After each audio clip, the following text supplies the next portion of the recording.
I've met many hardworking people who build houses, fix electrical wires, lay tiles, and paint walls. But when they sit at a table to talk about money for their work, they become quiet. They look down, smile nervously, and agree to low payments, even when they know the job is worth much more. These people wake up early, deal with tough workers, and find building materials. They make sure the job gets done well. But once they step into a fancy office with cold tiles and big chairs, they feel small. It's not because they don't know their job. It's because they don't know their value. Some of them did not go to school. Others did, but still feel unsure. Many feel lucky just to get a job offer. They are afraid to ask for more money because they don't want to lose the chance. So they accept too little. They say, "I'll manage. Maybe something better will come next time." But usually, that something better never comes, because they keep settling for less. This video is for all the small contractors who feel ignored, underpaid, or afraid to speak up. You work hard. You do great things. You deserve better. This guide is for you. You don't need big words or fancy talk. You just need to believe in yourself and learn a few smart steps. When you know your worth, others will respect you more. Let me tell you a story. Chuka is a young man from Nigeria. He started by helping his uncle on construction sites. He carried cement, swept floors, and watched carefully. He learned fast.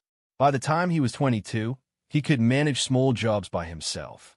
One day, Chuka got a chance to fix up an office. He was excited. He wore his best shirt and borrowed a belt from his friend. But when he met the office workers, they spoke fast English and treated him like a child.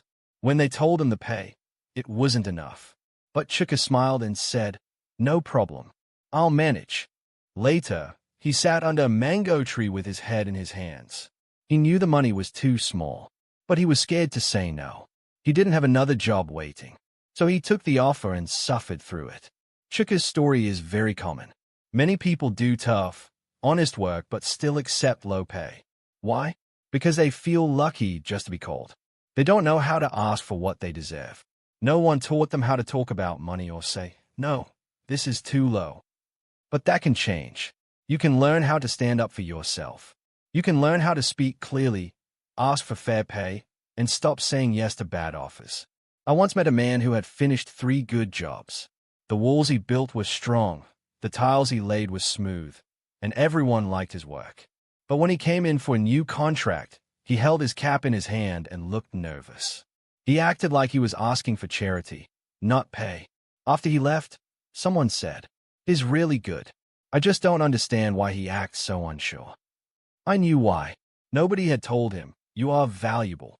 If you are a good contractor, you are bringing something very important to the table. No one is doing you a favor.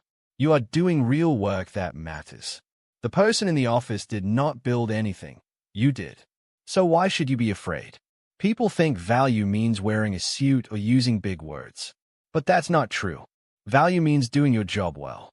If your work is clean, strong, and on time, then you have value. You deserve to be paid fairly. But here's the secret. People will only pay what you ask for.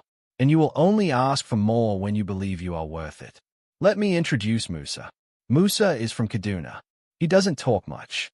But when he walks into a room, he doesn't rush. He sits calmly. He listens. He speaks clearly, without fear. One day, Musa came to bid for a job. He explained how he would do it and gave his price. When the office asked him to lower the price, he said kindly, "If you want good work like I've done before, that's the price it will take." They agreed. Why?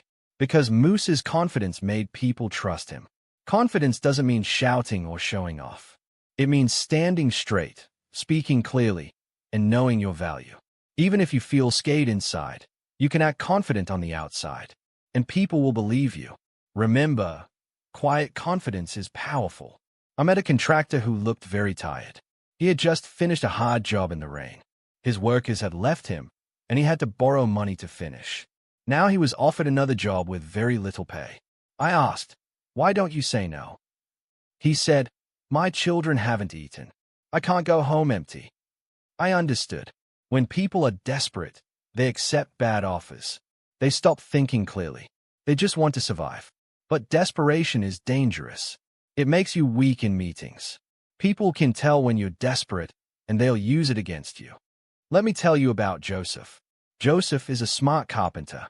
He saves a little money from every job. He also started selling furniture on the side. One day, someone offered him a very low-budget job. He politely said, "No, thank you." He could say no because he wasn't desperate.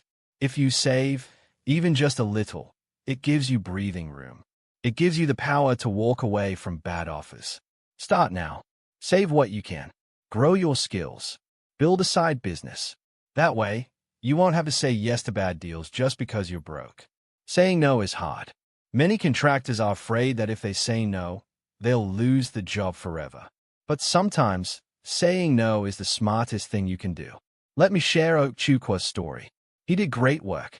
One day, a corporate officer offered him a job, but the pay was too low. The officer said, "Just take it for now.